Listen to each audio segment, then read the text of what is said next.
Et on reste dans les transports. Imaginez une 2 chevaux à 2 têtes. On l'appelle la bicéphale. Une 2 chevaux qui ne passe pas inaperçue. Elle permet de conduire indifféremment d'un côté comme de l'autre.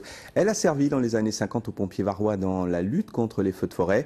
Le modèle était unique, mais c'est aujourd'hui une épave. Mais la légende revit grâce au travail de passionnés. Céline Roland, Nathalie Morin.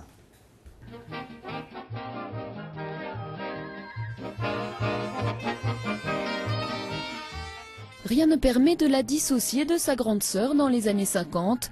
Moteur, carrosserie, radio, c'est une copie conforme du modèle créé en un seul exemplaire à l'époque et aujourd'hui disparu. Une drôle de 2 chevaux capable de rouler dans un sens comme dans l'autre. Allez-y Major, vous qui prenez les commandes. Cette double 2 chevaux a été imaginée à l'origine par un sapeur-pompier, le colonel Ourcastagnier, pour faciliter les interventions de feux de forêt.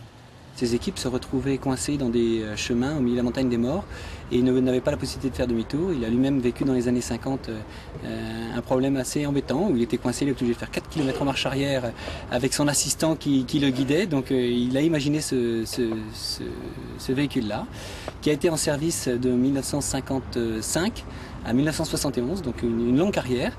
Ici, même quand elle tombe en panne, on l'appelle la machine à sourire ou encore la bicéphale, mais c'est surtout un morceau d'histoire qui renaît. Ça fait 60 ans qu'elle était à l'oubli et elle fait partie du patrimoine. Et puis en plus, c'est un peu le symbole du Var. Quand on parle de 2 chevaux de Cogolin, on parle du Var.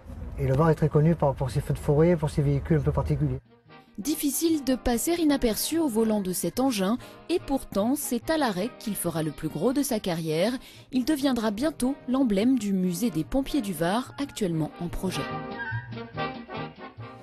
Il est temps à présent d'ouvrir notre page consacrée au Festival de l'été. Ce soir, la Russie est à l'honneur.